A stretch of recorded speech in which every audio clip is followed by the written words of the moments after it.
Hello friends, long கேப்புக்கு அப்புறம் long video போட்டிருக்கிறேன்.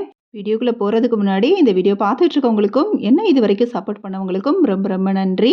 Video பிடிச்சிருந்தா கண்டிப்பாக வந்து லைக் கொடுக்க மறந்துடாதீங்க. உங்கள் ஃப்ரெண்ட்ஸ் அண்ட் ஃபேமிலிக்கும் ஷேர் பண்ணுங்கள். அதோட சப்ஸ்கிரைப் பண்ணியும் எனக்கு சப்போர்ட் பண்ணுங்கள். வீடியோவில் ஏதாவது நிறைக்குறை இருந்தாலும் கண்டிப்பாக கமெண்ட்டில் சொல்லுங்கள். கண்டிப்பாக இந்த வீடியோவும் உங்களுக்கு யூஸ்ஃபுல்லாக இருக்கும். இந்த வீடியோவில் 3 ஸ்நாக்ஸ் ரெசிபியும் அதோட கிச்சனில் நிறைய வேலை இருந்தாலும் அதை எப்படி வந்து நம்ம ஈஸியாக செஞ்சு முடிச்சிடலாம், எந்த மாதிரிலாம் சேஞ்சஸ் கொண்டு வரலாம் அப்படிங்கிற விஷயத்தையும், மூணாவதாக இந்த வருஷம் டிசம்பர் வந்துருச்சு. லாஸ்ட் இயருமே டிசம்பர் அப்போ அந்த வருஷம் வாங்கின ஆன்லைன் ப்ராடக்ட் ரிவ்யூஸ்லாம் உங்ககிட்ட ஷேர் பண்ணேன். அதே மாதிரியும் இந்த வருஷம் வாங்கின ஆன்லைன் ப்ராடக்ட்ஸ் ரிவ்யூவும் உங்ககிட்ட வந்து ஷேர் பண்ணியிருக்கிறேன். கண்டிப்பாக வீடியோ ஃபுல்லாகவே யூஸ்ஃபுல்லான விஷயங்கள் தான் உங்களுக்கு இருக்கும். வீடியோ எடுக்க ஸ்டார்ட் பண்ணது காலையில் ஒரு 10 மணி போல் தான். இன்றைக்கி 3 ஸ்நாக்ஸ் ரெசிபி பண்ணேன். ஸோ 10 மணிக்கு வந்து ஸ்டார்ட் பண்ணிட்டேன். ஒரு 11 மணி 11:30க்குள்ளே முடிச்சிட்டோம் அப்படின்னா அடுத்து லஞ்ச் வேலையை ஸ்டார்ட் பண்ணணுங்கிறதுக்காக ராகி கேக் தான். கேக்கே ஃபஸ்ட் டைம் தான் இப்போ ரெடி பண்ணுறேன். அதுலேயும் சிறுதானியத்தில் வச்சு கொஞ்சம் ஹெல்த்தியாகவே பண்ணலாம் அப்படிங்கிற மாதிரி. இந்த மாவு ரெடி பண்ணுறதுக்கு ஒரு பவுலில் பட்டர் ஊற்றி நாட்டு சர்க்கரையும் போட்டு நல்லா கலந்து விட்டுட்டு 1 கப் ராகி மாவுக்கு 2 ஸ்பூன் கோதுமை மாவுங்கிற அளவில் போட்டிருக்கிறேன். 2 ஸ்பூன் அளவு போட்டால் போதும். அதோட 1/2 spoon baking powder, 1/4 spoon baking soda, 2 spoon kho kho powder வந்து சேர்த்துருக்கிறேன். இந்த சாக்லேட் பவுட்ரு இல்லைனா கூட சாக்லேட் பிஸ்கட் கூட பொடி பண்ணி நம்ம சேர்த்துடலாம். சேர்த்து பாலை ஊற்றியே நம்ம நல்லா மிக்ஸ் பண்ணி இந்த கன்சிஸ்டன்சி கொண்டு வந்துடணும். பால் வந்து காய்ச்சி ஆற வச்ச பால் தான். தண்ணி எதுவுமே சேர்க்கக்கூடாது. ரொம்பவும் கெட்டியாக இருக்கக்கூடாது. மாவு ரொம்பவும் தண்ணியாக இருக்கக்கூடாது. ஸோ அந்த மாதிரி ஒரு பக்குவத்தில் நம்ம கலந்து வச்சுட்டு கேக் எந்த பாத்திரத்தில் பேக் பண்ண போகிறீங்களோ அந்த பாத்திரத்தை வந்து எடுத்துக்குவோம். எனக்கு கேக் மோல்டெல்லாம் இல்லை, ஒரு சின்ன பவுல் மாதிரி தான். கரெக்டாக சொல்லப்போனால் அது டிஃபன் பாக்ஸ் தான். ஸோ அதை வந்து எடுத்து அதில் ஃபுல்லாக பட்டரை அப்ளை பண்ணிவிட்டு அப்புறம் நம்ம கலந்து வச்ச மாவை அதில் ஊற்றி மேலே நான் வந்து கலர்ஸ் செரீஸை வந்து தூவிருக்கிறேன். இல்லை இது வேண்டாங்கன்னா கூட நீங்கள் வந்து பாதாமை வந்து சீவி வந்து மேலே ஆட் பண்ணலாம். ஆட் பண்ணிவிட்டு இப்போ குக்கரை வந்து ஒரு 10 நிமிஷம் வந்து மீடியம் ஃப்ளேம்லேயே ஹீட் பண்ணிவிட்டு அப்புறம் தான் நம்ம இந்த பாத்திரத்தை உள்ளே இறக்க போகிறோம். அதுக்கு முன்னாடி நம்ம சூடு தாங்கிறதுக்காக வளைய வைப்போம்ல, அதை வச்சு இந்த கேக் பாத்திரத்தையும் உள்ளே இறக்கி வச்சு குக்கரை வந்து நான் ஃபுல்லாக வந்து க்ளோஸ் பண்ணலை. மூடி மட்டும் மேலே போட்டு மூடி வச்சுருக்கிறேன். நம்ம சவுண்ட் எதுவும் விடக்கூடாது, ஃபுல்லாகவும் க்ளோஸ் பண்ணக்கூடாது. இப்போ அப்படியே வந்து ஒரு 35 நிமிஷம் 30 நிமிஷம் நம்ம வச்சுட்டு ஃபுல்லாக சிம்லேயே தான் வச்சுருக்கணும். ஒரு 30-35 நிமிஷத்துக்கு அப்புறம் நம்ம கேக்கை வந்து குத்தி பார்த்தோம் அப்படின்னா அந்த மாவு ஒட்டாமல் இருந்தாலே நம்மளுக்கு கேக் வந்து சூப்பராக வந்து வந்துருச்சுன்னு அர்த்தம். ஸோ அப்படியே எடுத்து வந்து கொட்டிடலாம். பார்த்தீங்கன்னாலே உங்களுக்கு தெரியும் நல்ல கன்சிஸ்டன்சி சூப்பராக ஃபஸ்ட் டைம் செஞ்ச மாதிரியே இல்லை, அந்தளவுக்கு சூப்பராக வந்துருந்துச்சு. இனிப்பு எல்லாமே எனக்கு கரெக்டாக இருந்துச்சு. பார்க்கவும் அழகாக இருந்துச்சு. ஃபஸ்ட் டைம் நம்ம ட்ரை பண்ணதில் ஒரு ரொம்ப பெரிய சந்தோஷமுமே இருந்துச்சு. இந்த கேக்கை நம்ம வந்து 2 டேஸ் 3 டேஸ் கூட வச்சு சாப்பிடலாம். ஆனால் ஒரு தடவை யூஸ் பண்ணிட்டு திருப்பி வந்து கொஞ்சமாக டிஃபன் பாக்ஸில் எதுலேயோ போட்டு ஃப்ரிட்ஜில் வச்சுட்டு மறுநாள் சாப்பிட்றதுக்கு ஒரு 1/2 மணி நேரத்துக்கு முன்னாடி எடுத்து வச்சுட்டு சாப்பிட்லாம். ஃபஸ்ட்டு மிஷன் சக்ஸஸ் ஆன சந்தோஷத்தில் கையோட இன்னொரு ஸ்நாக்ஸையும் ரெடி பண்ணிடலான்னு சொல்லி பச்சரிசி மாவில் தான் ஒரு ஸ்நாக்ஸ் ரெடி பண்ணுறேன். பச்சரிசி மாவை ஒரு பேனில் போட்டு நல்லா வறுத்து எடுத்துகிட்டு வாசம் வர வரைக்கும் வறுத்து அதை வந்து ஒரு பவுலில் கொட்டி வச்சுட்டேன். இப்போ அதே பேனில் நல்லா 2 கப் அளவு பால் ஊற்றி வெள்ளை சர்க்கரையும் சேர்த்து நல்லா கலந்து விட்டு நல்லா சுகர் கரைஞ்சதுக்கப்புறம் நம்ம வறுத்து வச்ச அந்த பச்சரிசி மாவை இதோடு சேர்த்து நல்லா கலந்து விட்டுட்டு கொஞ்சம் கெட்டித்தன்மை வந்ததுக்கப்புறம் அதோட ஏலக்காய் பொடியையும் சேர்த்து நல்லா வந்து பெரட்டி எடுத்துகிட்டு கடைசியாக ஒரு 1/2 ஸ்பூன் அளவு நெய்யும் விட்டு நல்லா ஒரு மீடியம் ஃப்ளேம்லேயே வச்சு செஞ்சேன். நல்லா வந்து பெரட்டி எடுத்து மாவு கொஞ்சம் வந்து கெட்டித்தன்மை கொடுத்ததுக்கப்புறம் நல்லா ஆறுனதுக்கப்புறம் அதை வந்து ஏதாவது ஒரு ஷேப்பில் நான் வந்து கட்லெட் மாதிரி ஒரு ஷேப்பை வந்து ரெடி பண்ணி கடைசி தேங்காய் பூவை வந்து இன்னொரு பேனில் வச்சு தேங்காய் பூவை ஒரு 2 நிமிஷம் அளவுக்கு நல்லா வந்து வறுத்து எடுத்துட்டு அதுக்கப்புறம் இந்த கட்லெட் மட்டும் நம்ம ரெடி பண்ணதை அதில் வந்து பெரட்டி எடுத்து சாப்பிட்டோம்னா சூப்பர் டேஸ்ட்டில் இருந்துச்சு. ஸோ நீங்களும் இந்த மாதிரி ட்ரை பண்ணி பாருங்கள். இந்த ரெசிபி செய்கிறதுக்கு பார்த்தீங்கன்னா நான் இந்த ஒரு பேனை தான் நான் ரொம்ப யூஸ் பண்ணேன். இந்த ஒரு பேன்லேயே வந்து எல்லா விஷயத்தையும் செஞ்சு முடிச்சிட்டேன். இந்த இதில் வந்து நான் அப்படியே வந்து தேங்காய் வந்து வறுத்து வச்சு அதையும் உடனே வாஷ் பண்ணி வச்சுட்டேன். நான் ஏற்கனவே போன வீடியோவில் சொன்ன மாதிரி தான் இந்த இரும்பு பேன் ரொம்பவே வந்து யூஸ்ஃபுல்லாக இருக்குது. இந்த ஒரே பேன்லேயே வந்து ஒரு இதை ரெடி பண்ணி அதை வந்து வேறு எது பாத்திரத்துக்கு மாற்றி வச்சு அதே இது வந்து டக்குன்னு ரெடி பண்ணுறதுனால நம்மளுக்கு பாத்திரம் யூஸ் பண்ணுறதும் கொஞ்சம் கம்மியாகுது. ஸோ அந்த மாதிரி இந்த இரும்பு பேனையும் வந்து செஞ்சு முடிச்சதுக்கப்புறம் இது எல்லாத்தையுமே வந்து ஒரு தட்டில் வச்சுட்டு இரும்பு பேனையும் வந்து கொஞ்சம் நேரம் வந்து ஊற வச்சுட்டேன். அதுக்கப்புறம் வாஷ் பண்ணுறதுக்கு ஈஸியாக இருக்கும்னு சொல்லி சூப்பராக வந்து இதை வந்து என்ன டிஷ்ஷுன்னு சொல்லன்னு தெரியலை, ஆனால் சூப்பராக வந்து ஒரு இனிப்பு டிஷ்ஷை வந்து ரெடி பண்ணிவிட்டு கண்டிப்பாக வந்து இந்த மாதிரி ட்ரை பண்ணி பாருங்கள்.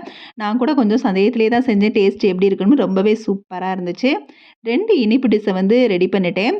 சரி, அடுத்ததா இதுக்கு காரம் இல்லன்னா எப்படி? அப்படிங்கிற மாதிரி முறுக்கு ரெடி பண்ணுவோம் அப்படின்னு சொல்லி, ஒரு பேன்ல உளுந்த வந்து வறுத்தெடுத்துட்டேன். சும்மா ஒரு 2 கரண்டி அளவு உளுந்து தான் போட்டிருக்கிறேன். அத நல்லா வந்து வாசம் வர வரைக்கும் ஃப்ரை பண்ணி வச்சுட்டேன். தனியா நம்ம முறுக்கு மாவுன்னு ரெடி பண்ணி செய்றதுக்கு பதிலா பச்சரிசி மாவு இருந்தாலே போதும். உளுந்த மட்டும் இந்த மாரி கொஞ்சமா வந்து வறுத்து அரைச்சு, அந்த பச்சரிசி மாவோட கலந்து நம்ம முறுக்குக்கு ரெடி பண்ணலாம். உளுந்த மிக்ஸர் ஜார்ல மாத்திட்டு, ஸ்டவ்வையும் ஆஃப் பண்ணிட்டு, அந்த ஹீட்லயே வந்து இந்த பட்டர் கொஞ்சம் உருகட்டும்னு சொல்லி ஒரு 1 ஸ்பூன் அளவு பட்டர் ஊத்திருந்தேன். அது கொஞ்சம் நல்லா உருகிருச்சு. இப்பயும் நான் வந்து பாத்திரம் வேற எடுக்கல. இந்த பவுலுமே நான் கேக்குக்காக ரெடி பண்ண அதே பவுல் தான். அத வாஷ் பண்ணிட்டு, அப்படியே அதிலேயே வந்து முறுக்குக்கு மாவு ரெடி பண்ணலான்னு ரெடி பண்ணிட்டு இருக்கிறேன்.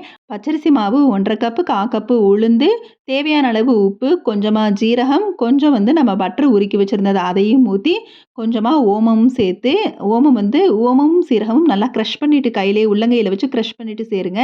சேர்த்துட்டு கொஞ்சம் வார்ம் வாட்டர வச்சு தான் நான் வந்து தண்ணி ஊத்தி கலந்து இந்த மாரி கோதுமை மாவு அளவு வந்து ரெடி பண்ணி வச்சிருக்கிறேன். சப்பாத்தி மாவு பெசையிற மாரி பெசஞ்சு, சூப்பரா வந்து முறுக்குக்கு மாவு ரெடி பண்ணியாச்சு. அவ்வளோதான் சட்டுன்னு வேலை முடிஞ்சுச்சு. இப்ப இந்த இடியாப்ப அச்ச வச்சு இந்த முறுக்க பிழிஞ்சு நம்மளுக்கு எந்த இதில வேணுமோ அந்த மாதிரி ஒரு ஹோல் எடுத்து நம்ம முறுக்கு பிழிஞ்சு எடுத்துக்கலாம். உண்மையிலேயே இது ரொம்ப டேஸ்ட் நான் பட்டர் கொஞ்சம் ஆட் பண்ணதுனால டேஸ்ட் சூப்பரா இருந்துச்சு. ட்ரை பண்ணி பாருங்க. இப்ப நான் வந்து இத்தன ஸ்நாக்ஸ் 3 ஸ்நாக்ஸ் ரெடி பண்ணியிருக்கிறேன். பாத்திரம் அதிகமா எடுக்கவே இல்ல. நம்ம என்ன வந்து வேலைகள் செஞ்சாலும் பாத்திரத்த அதிகமா இழுக்காம, ஒரே பாத்திரத்த வந்து யூஸ் பண்ற மாதிரி நம்ம பாத்திரம் எடுத்து வச்சுக்கிறது ரொம்ப நல்லது. இப்ப 2, 3 காய் சமையல் வைக்கிறப்ப 2, 3 காய் பொரிக்கிறீங்களா?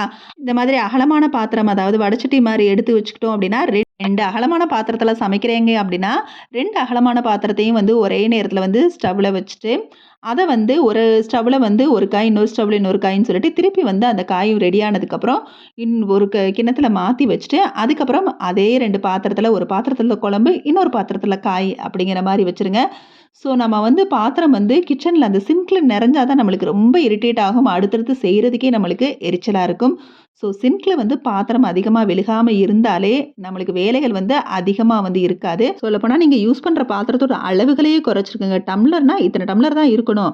அப்படிங்கிற மாதிரி வச்சுட்டு மத்ததெல்லாம் வந்து மேல கூட கட்டி போட்டுருங்க. தனியா ஒரு கபோர்ட்ல அத தனியா வச்சுருங்க. உங்களுக்கு ரெகுலரா யூஸ் பண்றதுக்குன்னு ஒரு அந்த ரேக்க வந்து யூஸ் பண்ணிக்கங்க. அந்த ரேக்ல இருக்க பாத்திரம் மட்டும் தான் நம்ம எடுக்கணும். வேற எதுவும் எடுக்கக்கூடாது. அப்படிங்கிற மாரி இது பண்றப்ப, நம்ம அத வாஷ் பண்ணி அதையே தான் யூஸ் பண்ணுவோம். ஸோ டக்குன்னு கைக்கு எட்டுற மாதிரி நெறைய பாத்திரங்கள வந்து வைக்க வேணாம். வீட்ல இத்தன பேர் தான். ஸோ இத்தன பேருக்கு சமைக்கிற அளவுக்கு 2, 3 பாத்திரம் இருந்தா போதும். இத்தன டம்ளர் இருந்தா போதும். அப்படிங்கிற கால்குலேஷன்ல வைங்க. டம்ளர்லாம் நம்ம கைக்கு எட்டுற மாரி நெறைய இருந்துச்சு அப்படின்னா, ஒவ்வொரு தடவையும் ஒவ்வொரு டம்ளர் எடுத்து யூஸ் பண்ணுவோம். ஸோ இதுவே நம்மளுக்கு அடுத்தடுத்த வேலைகள செய்றதுக்கு இரிட்டேட் ஆக்கும். ஸோ வேலைய குறைக்கணும்னா, பாத்திரத்தோட அளவுகள குறைக்கணும். சமையல் செஞ்சுகிட்டு இருக்கப்பயே அந்த பாத்திரத்த கழுவி அடுத்த தடவ அதே பாத்திரத்த யூஸ் பண்ற மாதிரி விஷயத்த கொஞ்சம் அந்த பழக்கத்த மாத்திக்கிட்டாலே போதும். அடுத்ததா இந்த வருஷம் வாங்குன ஆன்லைன் ப்ராடக்ட் ரிவ்யூ. ஆல்ரெடி வந்து ஒரு பொருளும் வாங்க வந்து நான் ஷேர் பண்ணிருவேன். இன்னொன்னு இத்தன மாசம் எப்படி அந்த பொருள் வந்து இருக்குது, உழைக்குது அப்படிங்கிற ரிவ்யூவையும் உங்களுக்கு வந்து லாஸ்ட் இயரும் குடுத்தேன். இந்த வருஷமும் அதே மாரி குடுக்குறேன். வாங்குனோடு ஒரு பொருள வந்து போடுறது சரி, அத யூஸ் பண்ணி பார்த்துட்டு இத்தன மாசம் நல்லா உழைக்குது இவ்வளோ நாளா அப்படிங்கிற மாரி விஷயத்த ரிவ்யூவா குடுக்குறப்ப உங்களுக்கு யூஸ்ஃபுல்லா இருக்கும்.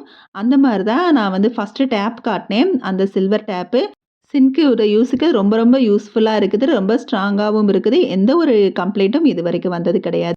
அதுக்கப்புறம் அந்த வைப்பர் வந்து எனக்கு அந்த அளவுக்கு சாட்டிஸ்ஃபேக்ஷனா இல்ல. ஸோ தண்ணி அந்த அளவுக்கு இழுக்க மாட்டேங்குது. நான் உங்களுக்கு வந்து அந்த இத வச்சே வந்து செஞ்சு காட்டினேன். அந்த தண்ணி வந்து ரொம்பவே வந்து இழுக்க மாட்டேங்குது. அது 50% வேணாலும் ஓகே. சரி வாங்குனதுக்காக அது கொஞ்ச நாளைக்கு யூஸ் பண்ணி போடுவோங்கிறதுக்காக அத யூஸ் பண்ணிட்டு இருக்கிறேன். அடுத்ததா இந்த கப்பு மாட்டியிருக்கிற அந்த ஸ்டிக்கர் தான் சூப்பரா உழைக்குது. அ நல்லா டைல்ஸ்ல தான் நான் ஒட்டியிருக்கிறேன். இருந்தாலுமே நல்லா ஸ்டர்டியா இருக்குது. பிளாஸ்டிக்குன்னு சொல்லி கொஞ்சம் யோசிச்சேன் அந்த ஹேங்கர்லாம். பட் சூப்பராவே உழைக்குது. கப்பெல்லாம் நல்லா வெயிட்டான கப்பு தான். அதுவும் தாங்குது. இந்த ஸ்மாஷருமே நான் வந்து இப்ப தான் மீஷோல வந்து வாங்கினேன். ரொம்ப யூஸ்ஃபுல்லா இருக்குது. அடுத்ததா எனக்கு ரொம்ப ரொம்ப புடிச்ச இந்த ஆயில் பாட்டில். இந்த ஆயில் கண்டெய்னர் எனக்கு ரொம்ப ரொம்ப புடிச்சிருக்குது. நல்லா வந்து ஸ்ப்ரே பண்ற மாதிரியே அத ரொம்பவே புடிச்சு இப்ப வரைக்கும் வந்து யூஸ் பண்ணிட்டு இருக்கிறேன். ரொம்ப சேஃபாவும் அதே சமயத்தில பார்த்துக்கணும். ஏன்னா கிளாஸு. ஸோ இத பத்தி எந்த ஒரு குறையும் இல்ல. ஒர்க் ஆகாம இருக்குது. அந்த மாரி எதுவுமே கிடையாது. சூப்பரான ஒரு பொருள். கண்டிப்பா வந்து யூஸ் பண்ணி பாருங்க. ரொம்ப மாசமா யூஸ் பண்ணிட்டுருக்கேன். எந்த ஒரு பிரச்சனையும் இதுவரைக்கும் வந்ததில்ல. ஆனா கிளாஸ் பாட்டில்ஸு, கிளாஸ் கண்டெய்னர்ஸ்ன்னு யூஸ் பண்றப்ப கொஞ்சம் சேஃபா யூஸ் பண்ணுங்க. அடுத்ததா இந்த ஃப்ரிட்ஜ் கண்டெய்னர். ஃப்ரிட்ஜ் கண்டெய்னர் இந்த பாக்ஸ்க்குள்ள வந்து இந்த எல்லோ இது வந்து இருக்கிற மாரி தான் வந்து வாங்குனது. பட் இந்த எல்லோ இத வந்து நான் யூஸ் பண்றதே கிடையாது. இத 3யும் எடுத்து தனியா வச்சுறது. மொத்தமா 4 பாக்ஸு, 3 பாக்ஸ் தான் யூஸ் பண்ணிட்டுருக்கிறேன். ஃப்ரிட்ஜ்ல இருந்து எடுத்துட்டு வந்த பாக்ஸு பார்த்தீங்கன்னா தெரியும். இந்த எல்லோ பாக்ஸ நான் யூஸ் பண்றதே கிடையாது. மத்தபடி இதில கருவேப்பில, பச்சை மிளகாய், இஞ்சி இந்த 3 தான் ஸ்டோர் பண்ணி வைப்பேன். ஆனா எல்லோ பாக்ஸ் மட்டும் யூஸ் பண்றதில்ல. உங்களுக்கு வீடியோல காட்டணுங்கிறதுக்காக அந்த எல்லோ பாக்ஸையும் சேர்த்து வந்து காட்டுறேன். ரொம்பவே யூஸ்ஃபுல்லா இருக்குது. இந்த ரேட்டுக்கு ஒர்த்தான ஒரு ப்ராடக்ட் தான். ஒவ்வொரு ரேட்டுமே நான் வாங்குனப்ப இருந்த இத விட கண்டிப்பா இப்ப வந்து கூடியிருக்கும். நான் எப்பவுமே வந்து டக்குனு வந்து ரிவ்யூ வந்து சொல்ல மாட்டேன். அத வாங்கி எப்படி இருக்குதுன்னு உடனே வந்து நான் இந்த பொருள் புதுசா வாங்கியிருக்கேன்னு உங்ககிட்ட ஷேர் பண்ணுவேன். ஆனா ரொம்ப நாள் யூஸ் பண்ணதுக்கு அப்புறம் தான் ஒரிஜினல் ரிவ்யூ வந்து நான் குடுப்பேன். அடுத்ததா இந்த ஃப்ரிட்ஜ் பிளாஸ்டிக் மேட்டு. இதுவுமே நல்லா பார்க்க சூப்பரா இருந்துச்சு. ரொம்பவே வந்து அமௌண்ட் வந்து கம்மியான இதில தான் இந்த இது வாங்குனேன். ஆனா சூப்பரா இருக்குது. மொத்தம் 4 ஷீட் இருந்துச்சு. ஆனா எனக்கு வந்து 3 ரேக்குங்கிறதுனால 3 ஷீட்டு தான் யூஸ் பண்ணியிருக்கிறேன். ஒரு ஷீட்ட மட்டும் தனியா இங்க எடுத்து வச்சிருக்கிறேன். இது எதுக்காவது யூஸ் ஆகும். இல்ல ஏதாவது ஒரு ஷீட் வந்து வேஸ்ட்டா போச்சு அப்டின்னா, இத மாத்திக்கலாம் அப்டிங்கிறதுக்காக தனியா எடுத்து வச்சிருக்கிறேன். அடுத்ததா எனக்கு ரொம்ப புடிச்ச இந்த ரிமோட் ஹோல்டர். ரிமோட்டெல்லாம் அப்படியே அங்கங்க பறந்து வீசி வீசி கிடக்கும். ஒவ்வொரு இடத்துலயும் ஒவ்வொன்னு இருக்கும். ஸோ, அதுக்காக வந்து ரிமோட் ஹோல்டர் இருக்குதான்னு சொல்லி தேடுறப்ப, நான் அத பார்த்த ஒரு இது. சூப்பரா பார்க்க டால்ஃபின் ஷேப்ல இருக்குது. ஆனா, இதில குடுத்த அந்த ஸ்டிக்கர் வந்து இதுக்கு வந்து செட் ஆகல. இது யூஸ் பண்ண 2 நாள்லயே ரிமோட் ஹோல்டர் வந்து கீழ வந்துருச்சு. ஸோ, அதுக்காக நானு வந்து ஆன்லைன்லேயே வால் ஸ்டிக்கர் வந்து போட்டிருந்தேன். அது 1 இயர்க்கு மேலேயே ஆயிருச்சு. அந்த ஸ்டிக்கர்ஸ் வந்து 20 பீஸ் இருந்துச்சு ₹100க்கு. அதுதான் நான் கிச்சனுக்கு கூட நான் அந்த பால் பாத்திரம் ஹேங் பண்றதுக்குலாம் யூஸ் பண்ணியிருக்கிறேன். ஸோ, அதே ஸ்டிக்கர சரி நான் கூட டவுட்ல தான் ஒட்டுனேன். ஒருவேளை டைல்ஸ்னா தான் ஒட்டுமோங்கிற சந்தேகத்தில ஒட்டுனேன். ஆனா இது வால் தான். டைல்ஸ்லாம் கிடையாது. அதிலேயே சூப்பரா ஸ்டிக்கியா ஒட்டியிருக்குது. 2, 3 மந்த்ஸ்க்கு மேல ஆகுது. எந்த ஒரு பிரச்சனையும் இல்ல.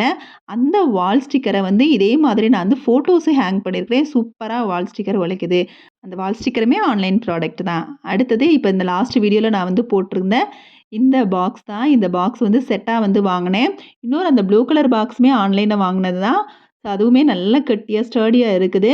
ஸோ, இத வந்து இந்த வந்து ஆர்கனைஸ் பண்றதுக்காக யூஸ் பண்ணிட்டேன். இப்ப தான் ஒரு 10, 15 நாளா அப்படியே கலையாம இந்த இடம் சூப்பரா மெயின்டெயின் ஆகுது. இதோட இந்த வீடியோ முடியுது. கண்டிப்பா இதுல ஒரு சில ப்ராடக்ட்டும், சில விஷயங்களும் உங்களுக்கு யூஸ்ஃபுல்லா இருக்கும். Okay, bye. தேங்க்ஸ் ஃபார் வாட்சிங்.